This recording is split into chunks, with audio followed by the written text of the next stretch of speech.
Boa noite, tudo bem com você? Começa mais um programa Ensinos da Bíblia, O Caminho. Eu sou o Patrick Pimentel, estarei com você agora partilhando da Palavra de Deus. Hoje nós temos uma convidada, a irmã Sandra Maria Carpes. A irmã Sandra atua como secretária na Igreja Adventista já há alguns anos, há mais de 6, 7 anos na Igreja Adventista Central, né, irmã? Boa noite. Boa noite. Seja bem-vindo a mais esse programa. E você que está ligadinho na 106.3 e também pelas redes sociais. Seja bem-vindo e fique conosco. Hoje o assunto que nós vamos abordar aqui é a origem do mal no universo e a solução para tudo isso. O que você acha? Qual a sua opinião? Aonde começou o mal? O que dizer, por exemplo, se existe no céu um Deus de amor, de paz, e ao mesmo tempo existe na terra violência, dor, morte, sofrimento, como conciliar essas duas coisas? Existindo esses problemas aqui na terra e ao mesmo tempo existindo no céu um Deus que, segundo as Escrituras, é um Deus de amor. Como conciliar? Aonde começou o mal? Então é desses assuntos que nós vamos tratar hoje. E você é nosso convidado. Então, para iniciar o nosso programa, eu pedia para a irmã Sandra fazer uma oração para nós. Pode ser, irmã? Sim. Então vamos em reverência orarmos a Deus. Pai nosso que estás nos céus, que também se faz presente aqui conosco através do teu Santo Espírito, rogamos, Senhor, que continue conosco ao abrirmos a tua palavra, que o teu Santo Espírito, Senhor, nos dê sabedoria a todos nós para entendermos a palavra, para entendermos o plano da salvação e assim, Senhor, estarmos nos preparando para a tua volta. Obrigado, Senhor, pelas bênçãos recebidas e pela oportunidade que estamos aqui. Em nome de Jesus, atende a nossa oração. É o que nós pedimos e agradecemos. Amém. Amém. Amém. Quando um parente seu ou alguém que você ama muito morre, você já viu alguém dizer assim, para às vezes no intuito de consolá-lo, dizer, Deus quis assim? Será que Deus tem o prazer na morte do ser humano, né, dos seus filhos? Né? Às vezes as pessoas usam essa expressão, às vezes para tentar consolar, Deus quis assim. Mas será que Deus mesmo quer a morte do ser humano? Então, assuntos como esse a gente vai abordar hoje e você poderá entender por que muita coisa acontece nessa terra, nesse mundo, enquanto a gente vive aqui. E espero que você já tenha aí a sua Bíblia junto de você. Esse é um programa que usa bastante a Palavra de Deus, né? E convidamos a você conferir também as passagens que nós vamos abrir aqui. Sandra, sim. Aonde que vai começar esse conflito, o mal, as coisas ruins? Ele deve ter tido uma origem em algum lugar. Uma pergunta que eu gostaria de fazer a você, nesse momento, na Bíblia, nós já vimos falar, e depois nós vamos entrar nesse tema, que o mal começou com um ser que morava no céu. E dentro desse assunto, existe assim algum versículo que diga como que é composto o exército de Deus lá no céu? Sim, Patrick. A Bíblia nos responde essa pergunta, né? No livro de Apocalipse, o capítulo 5, o versículo 11. Né? De que é composto o exército de Deus. Então, Apocalipse, capítulo 5, o verso 11, que nós vamos ler na Bíblia. Vi e ouvi uma voz de muitos anjos ao redor do trono, dos seres viventes e dos anciãos, cujo número era de milhões e milhares de milhares. Então aqui nós vimos a informação que o apóstolo João passou para nós, que existem milhões e milhões de anjos. É um número incontável, né? E quem são os anjos? Né? Porque aqui nós estamos nos referindo, como o Patrick nos colocou, o exército de Deus. Então, todos os anjos que fazem parte do exército de Deus são criaturas criadas por Deus. Né? E os anjos foram criados para nos ajudar, né? Para nos acompanhar no nosso dia a dia, desde o início, né? Desde a eternidade, e principalmente acompanhar a Deus também, né? Porque tem várias classes, vários níveis de anjos. Então, para concluir a nossa resposta, né? Existe um número incontável de anjos bons, anjos santos, né? Que fazem parte do exército de Deus. Ok, irmã, muito obrigado. E a Bíblia também faz a descrição especial de um anjo que morava no céu. E ela traz algumas informações curiosas sobre a postura, né? Como que andava esse anjo lá, quais eram os intuitos do seu coração. Tem algum texto que fala em especial de um anjo específico? E qual que era a atitude desse anjo? Sim, Patrick, nós temos um texto que se encontra no Antigo Testamento, no livro de Ezequiel, o capítulo 28, daí os versículos 14, 15 e 17. Então nós vamos ler para aprendermos um pouquinho da descrição que a Bíblia nos traz desse anjo. Então vamos ler Ezequiel capítulo 28, versículo 14. Tu eras querubim da guarda ungido, e te estabeleci, permanecias no monte santo de Deus, no brilho das pedras andavas. Perfeito era nos teus caminhos, desde o dia em que foste criado, até que se achou iniquidade em ti. Agora vamos ler o versículo 17. Elevou-se o teu coração por causa da tua formosura. Corrompeste a tua sabedoria por causa do teu resplendor. Lancei-te por terra, diante dos reis te pus para que te contemplem. Então aqui nós vemos a descrição de um anjo, né? E na hierarquia dos anjos, ele era um querubim da guarda, né? Um querubim da guarda de Deus. Ele estava presente no Monte Santo de Deus, então a presença dele era muito próxima de Deus, né? Era um anjo de luz, um anjo brilhante, perfeito, né? Nós vemos pela descrição ali que ele era um anjo perfeito em seus caminhos, né? Um anjo extremamente bonito, belo, em sua formosura física, né? Mas na sequência dos versículos, nós lemos ali no versículo 17, né, que elevou-se o coração dele por causa da formosura. Né? Ele começou a se achar muito bem, né, maravilhoso, e aí ele se corrompeu. É um mistério para nós entendermos essa situação, né? Como é que um anjo criado por Deus, perfeito em sua formosura, né? Um anjo sábio, como todos os outros, né? Mas criou-se nele a iniquidade, ou seja, o erro, né? A iniquidade nós podemos substituir pelo pecado, né? A transgressão. Ele começou a se tornar um ser orgulhoso, ciumento, né? Principalmente por causa do Filho de Deus, Jesus Cristo, né?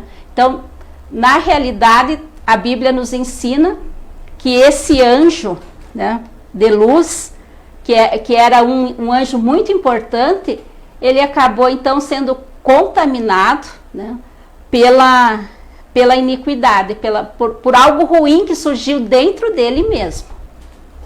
É interessante aqui que nós podemos ver, né, nesse versículo, que Deus não criou um ser ruim. A descrição diz aqui de um ser perfeito.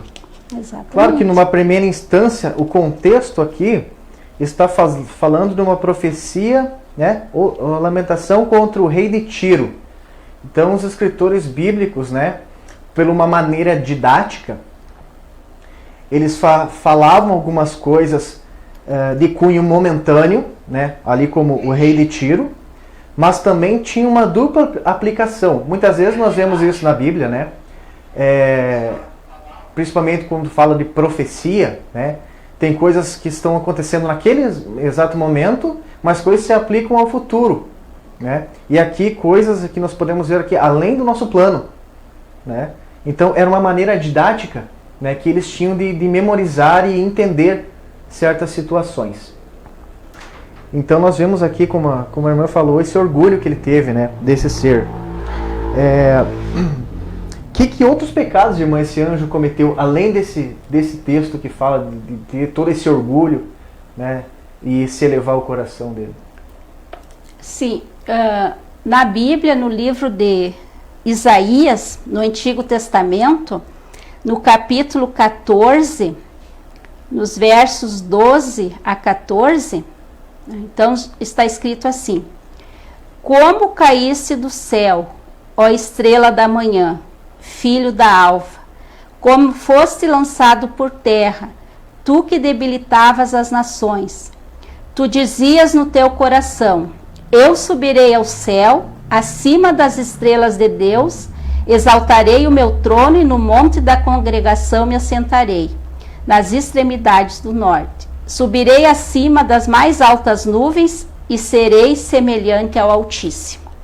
Então aqui nós vemos, né, Lúcifer, o nome, né, desse anjo, ele queria sentar-se no trono de Deus, ou seja, surgiu a inveja no coração. Ele não queria apenas ser um anjo, ele queria ser semelhante ao Altíssimo, ele queria ser igual a Deus, né?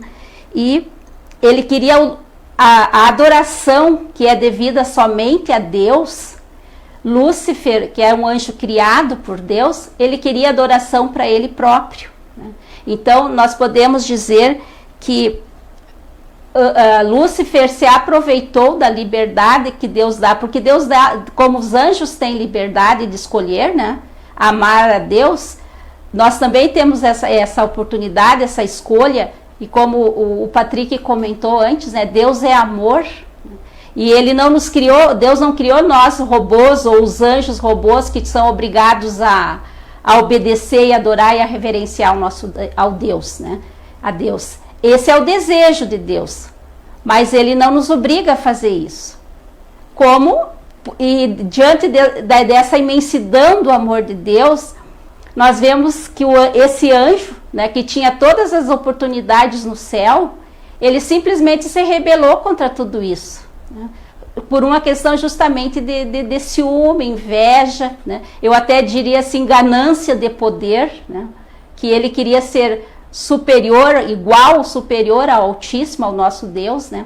Então nós vemos quão profundo, quão complicado foi a transformação que aconteceu nesse anjo, né? Que acabou então contaminando boa parte do céu, né? Com esse seu pensamento nocivo, né? De ser semelhante e superior ao nosso Deus. Eu diria que não tem explicação, porque se ele tinha tudo, né, todo aquele paraíso, né, a própria presença de Deus, né, o que mais ele precisava, né? Então realmente a Bíblia chama isso de o mistério da iniquidade, né? Porque é um mistério, não tem como explicar. Aquele ser tinha tudo e querer se rebelar para quê, né? Então, mas assim existe situações hoje, as pessoas usam às vezes de uma certa liberdade, né, que lhes é dada e acabam fazendo coisas erradas, né? Confundem liberdade com liberalismo, não sei como é que é a expressão que se usa correto, mas vão para o caminho errado, né? Enfim, qual que foi então, irmã, o resultado depois que houve essa tristeza, no céu, né? Um lugar de harmonia perfeita, tinha lá uma nota dissonante, né? Qual que foi o resultado dessa rebeldia desse anjo, então? Muito bem. E a Bíblia nos responde também, né? No livro de Apocalipse, o capítulo 12, os versos 7 a 9. Né? Capítulo 12 de Apocalipse, os versículos 7 a 9. Houve peleja no céu. Miguel e os seus anjos pelejaram contra o dragão. Também pelejaram o dragão e seus anjos. Todavia não prevaleceram, nem mais se achou no céu o lugar deles. E foi expulso o grande dragão, a antiga serpente, que se chama Diabo e Satanás, o sedutor de todo o mundo. Sim, foi atirado para a terra e com ele os seus anjos. Então nós lemos aqui que, na Bíblia, que houve peleja no céu. Ou seja, Miguel, Cristo, né, e Satanás e seus anjos, que aqui a Bíblia usa a expressão dragão, né, que ela mesma explica no versículo 9, né, antiga serpente, diabo, Satanás, o sedutor. Né? Então, o que aconteceu? Deus, Jesus, né, defendendo o seu ponto de vista, de adoração somente ao Deus verdadeiro, né, e Satanás, e ele conseguiu enganar boa parte dos anjos, né, 1/3 dos anjos do céu. Satanás conseguiu enganar com seus argumentos, né, colocando sobre Deus a responsabilidade, dizendo que a lei de Deus, né, os mandamentos de Deus não eram possíveis ser cumpridos, né, que Deus era muito rigoroso com os anjos. E ele conseguiu, infelizmente, né, causar essa rebelião no céu, né, uma guerra, uma peleja de argumentos, de ideias, e infelizmente Satanás conseguiu convencer 1/3 dos anjos do céu. Né? E ali nos diz que ele foi atirado para a terra e com ele os seus anjos. Então nós vemos como Satanás foi astuto em seus argumentos. Porque nós vimos que são milhares e milhares, milhões e milhões, um número incontável de anjos. E Satanás conseguiu, né, com sua argumentação, convencer boa parte desses anjos, né, como nós sabemos, né, 1/3 do céu, 1/3 dos anjos, melhor, do céu, foram contaminados. Né? Então, realmente, o mal, ele surgiu no céu, né, através de um anjo de luz, que se rebelou contra Deus, e hoje nós conhecemos como Satanás, né, o pai da mentira, e nesse conflito, então, infelizmente, né, eles foram expulsos e vieram parar aqui no nosso planeta. E a gente vê ali, você usou a expressão, como diz na Bíblia, Miguel, e você disse Jesus, né? A palavra no hebraico ali, Micael, né?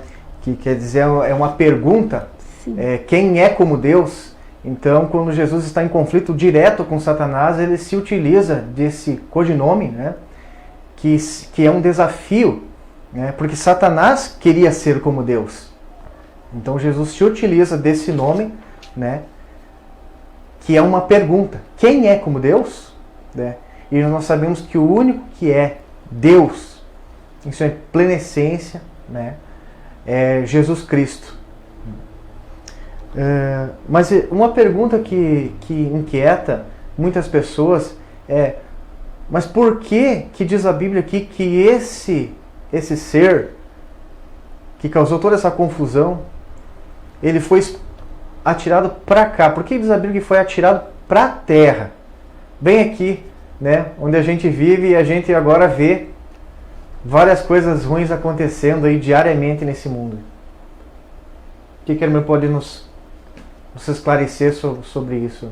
Sim. Lúcifer, Satanás, né, agora, ele foi expulso com uma grande quantidade de anjos e ele encontrou, vamos dizer assim, guarida aqui no nosso planeta. Ele foi acolhido no nosso planeta. Vamos dizer assim que Satanás se sentiu bem aqui. E nós vamos ver depois um embasamento bíblico, né, para essa minha colocação. Tem, irmã, algum texto que pode falar assim para a gente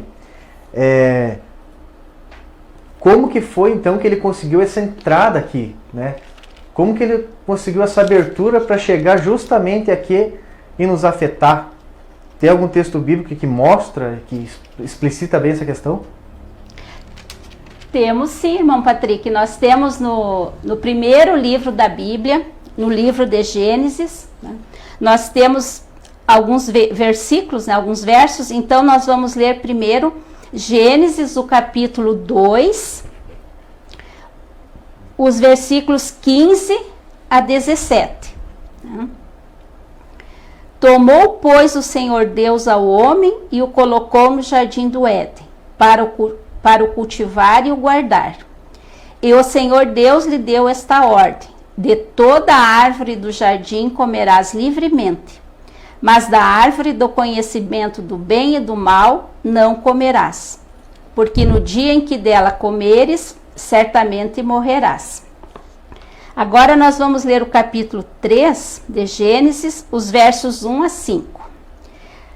Mas a serpente, mais sagaz que todos os animais selváticos que o Senhor Deus tinha feito, disse à mulher: é assim que Deus disse: não comereis de toda a árvore do jardim? Respondeu-lhe a mulher: do fruto das árvores do jardim podemos comer, mas do fruto da árvore que está no meio do jardim, disse Deus, dele não comereis, nem tocareis nele, para que não morrais. Então a serpente disse à mulher: é certo que não morrereis, porque Deus sabe que no dia em que dele comerdes, se vos abrirão os olhos, e como Deus serei conhecedores do bem e do mal. Então, nesses versos, nós vimos a história, né, como aconteceu. Adão, criado por Deus, foi colocado no jardim do Éden, né, juntamente com Eva, a sua esposa, e eles tinham todos os recursos do jardim do Éden. Imaginemos a natureza perfeita, plantas, animais, tudo em perfeição, né? Realmente o paraíso.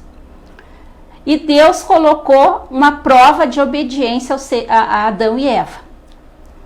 No centro do jardim, como nós lemos ali, Deus colocou a árvore do conhecimento do bem e do mal. E diz, ó, dessa árvore vocês não podem chegar perto, vocês não poderão comer o fruto, é um fruto proibido. Aí alguns podem estar pensando, mas como assim? Por que Deus fez isso? Deus, os anjos, eles tinham contato direto com Adão e Eva. E Adão e Eva, eles estavam instruídos, eles sabiam que havia um ser chamado Satanás, né, que tenderia a fazer o homem a pecar, a fazer o homem a fazer coisas erradas. Então a árvore do conhecimento do bem e do mal simbolizava a obediência, né? Deus disse para eles, os anjos ensinaram, né, que eles não poderiam se afastar, deveriam de andar sempre juntos pelo jardim, né? Se afastar, que provavelmente haveria tentações, né? Ah, mas como assim? O jardim do Éden era perfeito. Sim, o jardim do Éden era perfeito, né? Mas Satanás, em sua astúcia, né, em sua sagacidade, em sua sabedoria ruim, vamos dizer assim, ele se aproveitou da beleza da serpente, né, e num momento lá Eva se distraiu, começou a andar pelo jardim. Quando ela viu, ela estava na proximidade da árvore, né, onde ela não deveria estar. E Satanás, em sua esperteza, manteve um diálogo com Eva, né, com a mulher, que nem a Bíblia diz aqui. E assim nós vemos que Satanás mexeu com ela, né? Não comereis de toda a árvore do jardim? Ela sabia que Deus tinha ensinado para ela, né? Tanto Adão também sabia. Mas Eva foi se deixando levar pela beleza da serpente, uma serpente falante, uma serpente com argumentos interessantes, porque Deus disse para Adão e Eva que eles não deveriam comer do fruto, porque eles seriam mortos. Não, a consequência da desobediência seria a morte. E o que Satanás disse? Não é assim. Deus não quer que vocês sejam tão sábios e poderosos que nem ele. Por isso que ele disse que vocês não comessem da árvore, do fruto. Né? E a serpente diz, não, vocês podem comer, que é certo que vocês não vão morrer. Né? Então aí nós vemos como Eva, né, depois Adão, que surge na história, né, como eles foram ludibriados, como eles foram enganados pelo poder das palavras de Satanás. E eles que tinham todas as provas possíveis do poder de Deus, eles acabaram sendo iludidos. E assim nós vemos a queda do ser humano. O pecado foi originado no céu, mas depois que Satanás e seus anjos foram expulsos, que eles acabaram aqui na terra, voltou a reinar a paz, a harmonia no céu de novo. Né? E Adão e Eva, eles estavam sabendo de toda a situação, mas infelizmente a queda do ser humano, a queda de Adão e Eva, né, que então deu origem à sequência do pecado no nosso planeta. E o que me chamou a atenção aqui também, como você falou, eles sabiam do que tinha acontecido desse conflito, porque diz a Bíblia aqui, no capítulo 3, verso 8, diz assim, quando ouviram a voz do Senhor, que andava no jardim pela viração do dia. Você imagina Deus vindo, né? A tardinha toda vez, pela viração do dia, conversar, né? Explicar, olha, aconteceu isso, né? Infelizmente um anjo se rebelou, né? E eu dei liberdade no céu e ele se aproveitou da liberdade para fazer o mal, né? Então eles tinham noção, como a irmã falou aqui, eles tinham noção e mesmo assim acabaram caindo, né? Nessa cilada. E então, irmã, após a desobediência do ser humano, né? E esse erro fatal ter sido cometido, Deus deu alguma certeza para eles, né? Digamos assim, uma luz no fim do túnel? Ou acabou, nós não temos mais esperança agora, o reino da morte passou a todos nós? O que Deus fala para eles então? Dá alguma esperança? O que a Bíblia nos diz? Com certeza, irmão. Quando Deus criou Adão e Eva com o direito de livre-arbítrio, de escolha, Deus tinha um plano, né? E como Adão e Eva, infelizmente, desobedeceram e deram ouvidos aos argumentos satânicos, né? Deus, em sua misericórdia, em seu amor, porque alguém poderia dizer, mas por que Deus não fulminou com Adão e Eva ali no momento e até com o próprio Satanás e os anjos maus e não começou a história de novo? Mas esse não era o plano de Deus, né? Porque Deus é um Deus de amor e Deus dá oportunidade. Então nós vemos aqui, ainda no livro de Gênesis, no capítulo 3, o verso 15. Né? Porém, inimizade entre ti e a mulher, entre a tua descendência e o seu descendente. Este te ferirá a cabeça e tu lhe ferirás o calcanhar. Então aqui nós temos uma linguagem, né, que nos ensina, aqui era Deus falando com Satanás, né? E nós temos alguns termos, a mulher significando a descendência da raça humana, né? Que depois esse é um termo, inclusive, profético, né, irmão, que a Bíblia se refere à mulher, né? Muitas vezes simbolizando a igreja, né? A igreja, exatamente, o povo de Deus, né? E aqui nos diz que esse te ferirá a cabeça, né? E tu lhe ferirás o calcanhar. Então nós vemos que Deus, ele tinha, antes da fundação do mundo, Deus tinha um plano, né, de salvação para o ser humano, caso o ser humano pecasse, né? E aqui então ele está dizendo que esse te ferirá a cabeça, se referindo então que Jesus Cristo sofreria em nosso lugar, assumiria o pecado, né? O sacrifício de Jesus na cruz, né, era um momento que Satanás não esperava, né? Quando Jesus Cristo morreu na cruz para nos dar o direito de escolher a salvação, né, onde ele assume a nossa natureza pecaminosa, daí vem a essa terra, vive como ser humano e como Deus. E, né, sem pecar. Exatamente, sem pecar, que isso é um ponto muito importante, né, que Jesus foi um vencedor como ser humano. Então nós vemos assim, ó, que Jesus morreu na cruz do Calvário, foi sepultado, e Satanás falou, não, agora eu sou vencedor. Só que Jesus ressuscitou no domingo, Jesus ressuscitou ao terceiro dia, né? E quando Jesus ressuscitou, acabou para Satanás, ele foi totalmente derrotado, né? Por quê? Porque Satanás, ele estava ciente, né, que o Filho de Deus, Jesus Cristo, né, tinha colocado em ação o plano para salvar a humanidade, para salvar o ser humano do pecado, né? E aí realmente ele foi derrotado, né? Então por isso que ele nos diz, né, ferirá a cabeça e tu lhe ferirás o calcanhar. Então, irmã, quando Jesus Cristo assumiu nossa natureza, viveu aqui sem pecar, morreu em nosso lugar, o diabo foi pisado na cabeça. Exatamente. Foi pisado na cabeça. E quando foi ferido o calcanhar de Deus, né? Porque imagina Deus dando seu filho, né? Só que você vê o paralelo, a linguagem aqui, uma ferida na cabeça.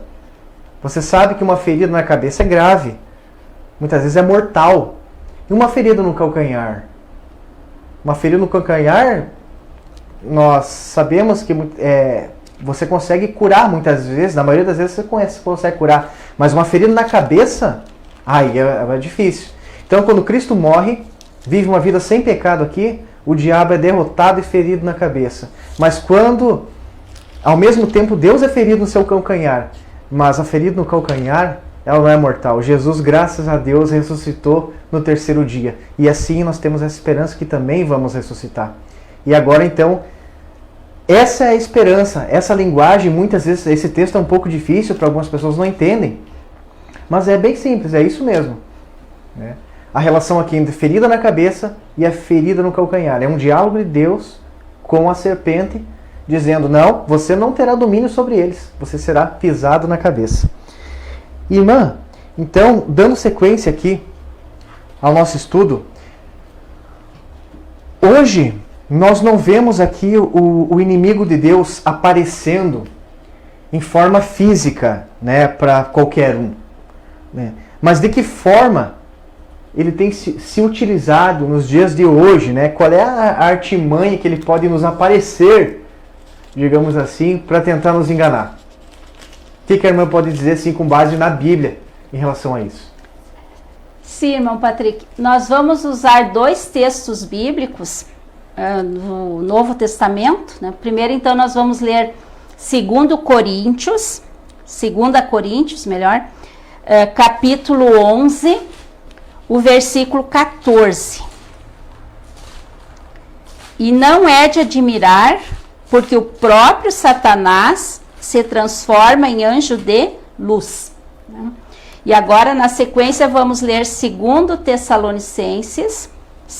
Tessalonicenses, o capítulo 2, o versículo 9. Ora, o aparecimento do iníquo é segundo a eficácia de Satanás, com todo o poder e sinais e prodígios da mentira. Então, Satanás é o rei das artimanhas negativas, né?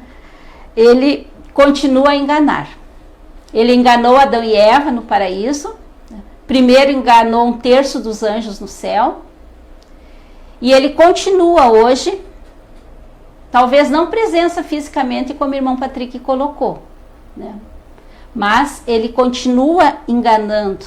E aqui nós lemos que ele se transforma em anjo de luz. Ele faz a aparência de um ser bondoso, de um ser ajudador, mas o objetivo de Satanás é destruição e morte. Porque nós vimos, ele sabe que ele está derrotado, né? Mas, infelizmente, ele quer levar pessoas para o reino dele, para o reino da escuridão, para o reino das trevas. Então ele usa essa artimanha de iludir, né? De usar de mentira, porque Satanás é considerado o pai da mentira.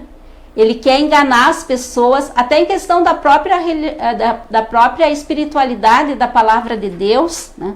Ele quer minar os planos da salvação. Por isso que hoje nós temos tanta confusão em relação ao estudo da palavra de Deus, à interpretação da palavra de Deus. Porque ele engana e ele está por aí. E nós lemos também ali em Tessalonicenses, e tem outros textos também que falam sobre isso, que Satanás ele usa de prodígios, de milagres, né, para enganar as pessoas.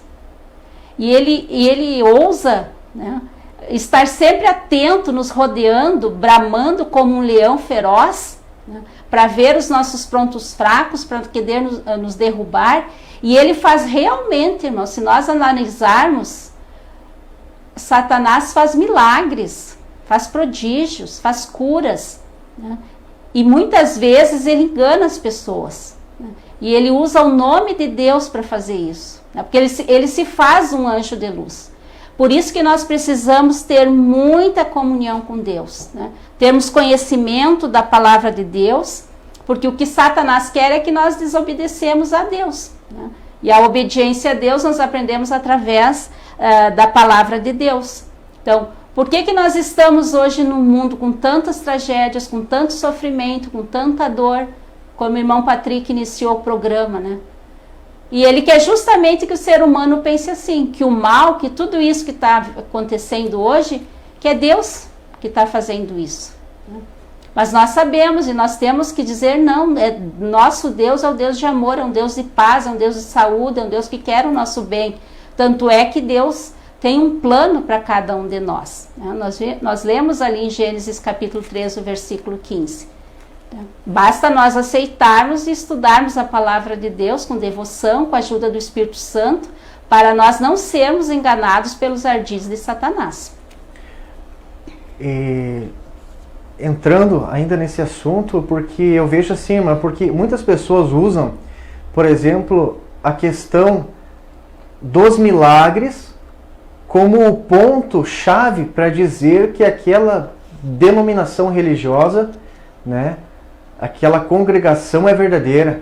Não, aqui eu sinto paz, aqui eu me sinto bem porque aqui faz milagres. Seriam os milagres, os sinais, o ponto forte que determina se você está indo no caminho correto? Nós acabamos de ver na Bíblia que não é isso, né? Porque Satanás sabe que as pessoas são imediatistas. Às vezes você vai a um médico e o médico às vezes pode desenganar você, dizer, olha, a sua doença não tem cura pela medicina, pela ciência humana não tem cura.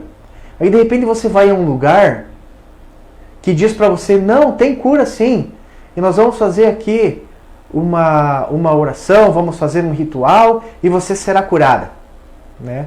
Então aquela pessoa fica maravilhada com tudo aquilo e acha que Deus está ali. Então eu não estou dizendo aqui que as curas, os milagres são coisas satânicas. Eu estou dizendo para você, nesse momento, que somente isso não é o ponto-chave para você definir se o caminho que você está seguindo, que você está trilhando, é o caminho certo. Então eu gostaria que você pensasse nisso, porque a Bíblia advertiu você, advertiu a mim nesse momento. E pode aparecer para você até mesmo um anjo de luz na sua frente. Se ele não estiver de acordo com a palavra de Deus, não vem de Deus. Nada, nem mesmo um anjo de luz aparecendo na sua frente. Se ele for contra este livro, a Bíblia, ele não vem da fonte certa. Tá certo? Você entendeu essa questão? Isso é muito importante. Ainda bem que a gente está estudando isso, para a gente não ser enganado, né? E como que ficou a natureza humana, então, após a queda?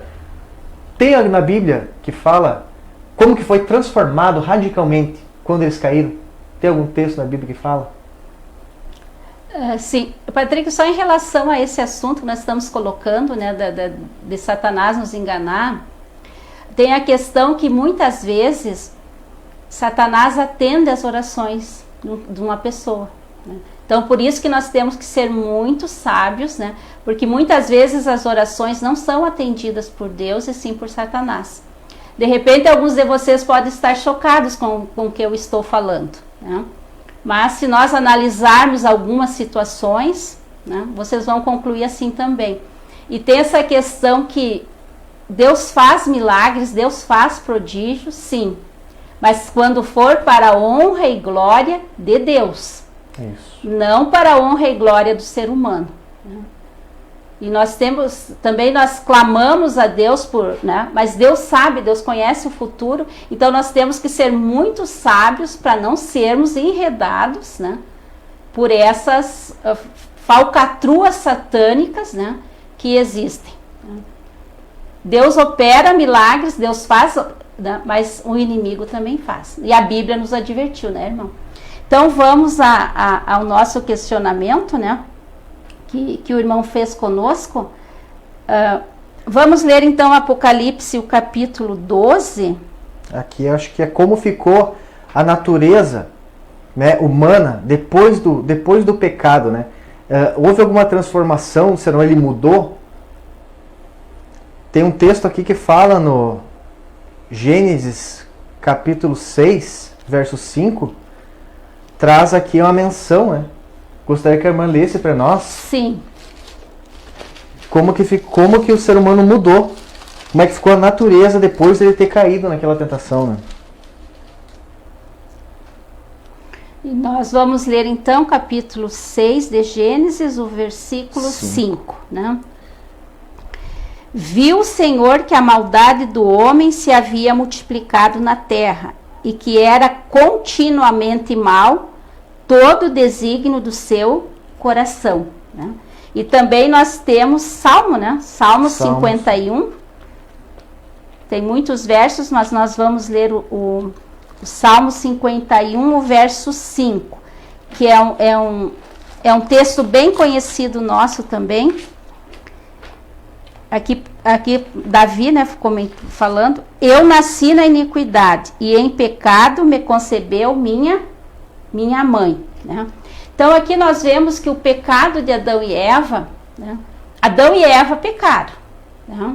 Mas nós, a raça humana, os seres humanos, herdaram de Adão e Eva a natureza pecaminosa, ou seja, a tendência para o pecado, né? Nós já nascemos assim. Aqui nós lemos no capítulo 51 do Salmo, né? Eu nasci na iniquidade, em pecado me concebeu minha mãe. Ou seja, nós trazemos já, vamos dizer assim, na nossa genética espiritual, a tendência para pecar, né?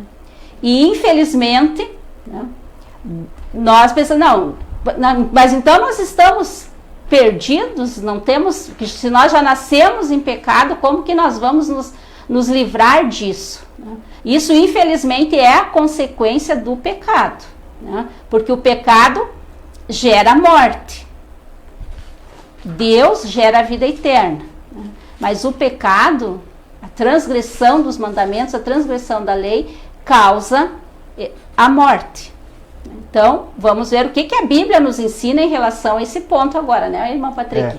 E a Bíblia fala que parece uma doença hereditária, né? O que nós, hoje em 2021, temos a ver com aquilo que aconteceu lá no Éden? Eles transgrediram lá a lei de Deus e hoje nós estamos pagando aqui. Muita gente faz essa pergunta, né? Mas o que eu tenho a ver? Não fui eu que comi daquele fruto, né, do conhecimento do bem e do mal? Né? Eu não tenho culpa, mas a Bíblia traz aqui, né, irmã, em Romanos, capítulo 5, verso 12, pode ler pra gente, por gentileza? Sim, irmão. Portanto, assim como por um só homem entrou o pecado no mundo, e pelo pecado a morte, assim também a morte passou a todos os homens, porque todos pecaram. É bem que o irmão Patrick colocou, nós herdamos, né, é uma doença genética, a tendência para o mal. E se nós dissermos que não pecamos, aí nós já estamos pecando, né? Porque não temos. Se nós analisarmos um bebezinho nas primeiras fases da vida, ele já vai demonstrando a sua tendência, né? Principalmente a questão do egoísmo. Aquele que é tudo para ele é o centro das atenções.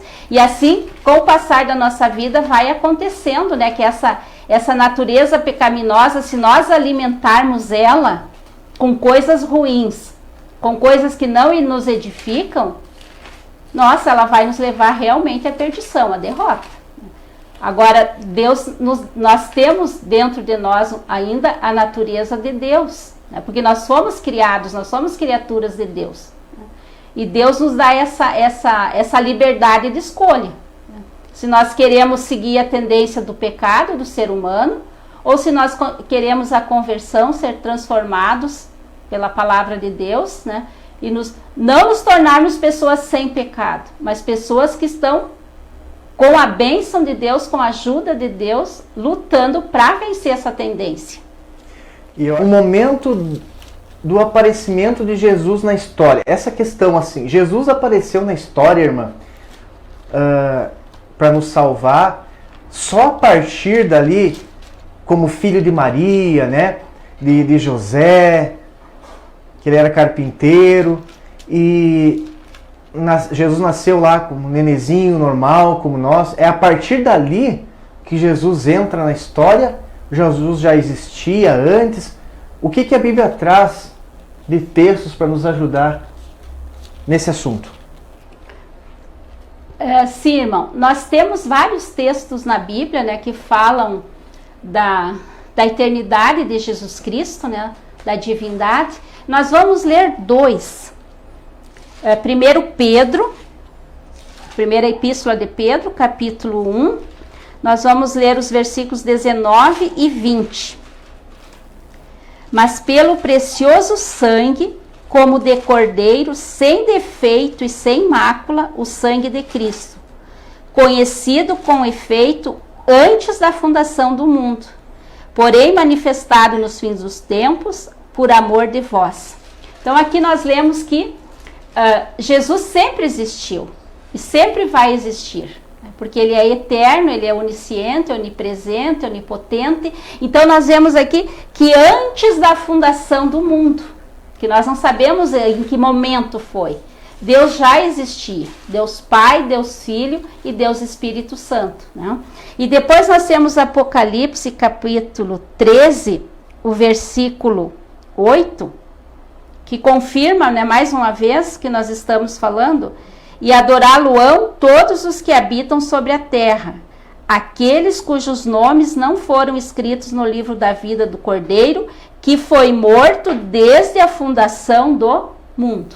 Então nós vemos aqui que Deus, Jesus, ele já tinha um plano de salvação para o ser humano, caso o ser humano, como Deus criou-nos com livre-arbítrio, que nós já comentamos, havia a possibilidade do pecado. Então Deus já tinha um plano de salvação, de redenção, de nos redimir do pecado, nos salvar, nos perdoar e nos dar a oportunidade da salvação. Então nós temos também em Gênesis, né, irmão Patrick, que é em Gênesis, o capítulo 1, que fala, né, no momento da criação, onde Deus diz: façamos o homem à nossa semelhança, a imagem. Então Jesus também estava presente no momento da criação.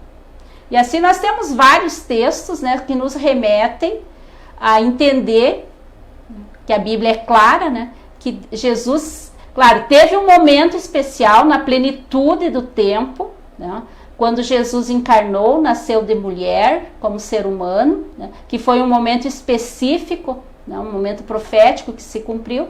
Então, mas antes que nós não temos noção de tempo, né, de eternidade, Jesus sempre existiu e sempre vai existir. Então, para você que pensava que Jesus só apareceu na história a partir do momento ali de toda aquela história que a gente conhece, de Maria, que ele nasceu ali, né, como uma criança normal, né, um bebezinho. Não, Jesus é pré-existente, sempre existiu. Amém. Ele é o alfa, ele é o ômega, ele é o princípio e o fim.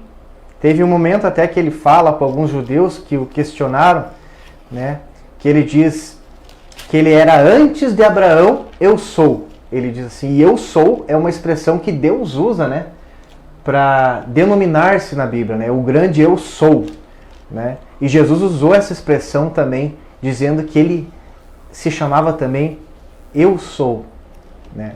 Então Jesus, ele sempre existiu. Nós cremos pela Bíblia nisso, né? Que Jesus é Deus. Mas se eu deixar Jesus de lado, olha só essa questão. Se eu deixar Jesus de lado, talvez eu estou falando para alguma pessoa aqui que está nos ouvindo na rádio, nos ouvindo aqui pelas redes sociais, e pense o seguinte: se eu for uma pessoa extremamente educada com meus amigos, com as pessoas, com a sociedade, uma pessoa que faça boas ações sociais, né? Uma pessoa humilde, essas coisas, ajude os outros, aí você dá um sacolão, você dá uma ajuda a alguém, uma família que está necessitada, mas você não crê em Jesus. São obras suas, né? Você crê que pelas suas obras, né, você vai atingir o ápice da sua espiritualidade, digamos assim. A pergunta que eu faço é suficiente para mim ter uma vida eterna eu ser salvo pelas minhas próprias ações, pelas minhas próprias atitudes, mesmo que eu seja uma pessoa boa, educada, cortês? O que a irmã pode me dizer com base bíblica sobre isso? Isso é suficiente para mim? Bem, vamos responder, irmão, à luz da palavra de Deus, né? Então nós vamos ler a epístola de Paulo aos Efésios, o capítulo 2, os versos 8 e 9. Efésios, capítulo 2, os versos 8 e 9. Porque pela graça sois salvos, mediante a fé, e isso não vem de vós, é dom de Deus, não de obras, para que ninguém se glorie. E agora vamos ler um livro antes, o livro de Gálatas, né? Nós vamos ler capítulo 2, o versículo 16. Sabendo, contudo, que o homem não é justificado por obras da lei, e sim mediante a fé em Cristo Jesus, também temos crido em Cristo Jesus, para que fôssemos justificados pela fé em Cristo, e não por obras da lei, pois por obras da lei ninguém será justificado. Temos outros textos, mas vamos analisar os textos do apóstolo Paulo. Nós, seres humanos, nós não temos solução para o problema do pecado. Nós podemos ser pessoas maravilhosas, benevolentes, né, que amamos ao próximo, fazemos o bem, mas não são as obras que nos salvam. A Bíblia é bem clara, é o sacrifício de Jesus Cristo, o sangue derramado de Jesus Cristo na cruz do Calvário, que nos purifica, que nos limpa de todo o pecado. Ou seja, é o presente que nós ganhamos de Deus, que nós chamamos a graça de Jesus, que nos salva, que nos liberta do pecado. Então, nós não temos mérito nenhum na salvação, né? Os méritos se devem a nosso Jesus Cristo, Senhor e Salvador. Nós podemos cumprir, né, fazermos obras, porque nós temos um coração agradecidos a Deus, aceitamos a salvação de Deus, né, mas podemos ser as melhores pessoas do planeta. Mas não são as obras que nos levará até o céu, até a nova vida, a nova terra, né? Por quê? Porque é Jesus Cristo que é o merecedor, né? Foi Ele que sofreu em nosso lugar, foi Ele que pagou o preço, né? Como um cordeiro de Deus, Ele foi levado ao matadouro. Então é essa grandiosidade da obra da salvação, né? A fé, nós temos que crer, né? A justiça de Cristo. Claro que só nós crermos também não vai resolver, né? Nós temos que, através da nossa fé, é que a nossa fé atuante, né? E a fé ela é aperfeiçoada através da nossa comunhão com Jesus Cristo, é que realmente nós vamos aceitar a salvação e viver uma vida, né, de acordo com a vontade de Deus. Então, as obras fazem parte do processo, né, mas elas não nos salvam de hipótese alguma. Eu corro o risco de entrar num caminho, num outro extremo e dizer que eu creio em Jesus, aceitei o sacrifício que Ele fez por mim e agora me acomodar, né? Vivendo a minha vida com a rotina normal e não fazendo nada para pregar esse evangelho, esse sacrifício maravilhoso e salvar outras pessoas. Eu vejo isso que acontece muito hoje, essa questão do comodismo, um marasmo espiritual em que as pessoas ficam estagnadas, né? Achando que, até dizem, eu creio em Jesus, aceito o que Ele fez por mim, só que a fé se resume nisso, né? Então, Jesus que tinha que fazer, Ele já fez e agora eu posso ficar estagnado. Tem algum texto que fala que nós temos uma parte a desempenhar, irmã, para que com certeza possamos estar no dia do acerto de contas lá no céu? Temos sim, irmão Patrick, temos vários textos, nós escolhemos Hebreus, o capítulo 5, o versículo 9.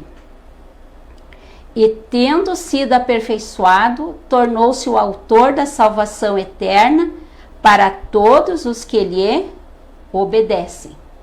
Então, quando nós aceitamos a salvação em Jesus Cristo, né, Jesus como nosso Salvador, né, nós vamos produzir frutos. O resultado de nós aceitarmos e nós acreditarmos, né, a fé que nós temos, que nós somos salvos, automaticamente nós vamos cumprir os mandamentos de Deus, nós vamos cumprir a lei de Deus. Né? E Jesus, ele nos ensina, né, até o livro de Apocalipse diz, né, que Satanás, o dragão irou-se contra a mulher, né, e foi pelejar contra aqueles que guardam os mandamentos de Deus. Então é muito importante. Aí você, não, mas guardar os mandamentos de Deus, guardar as exigências do Evangelho são obras. São obras.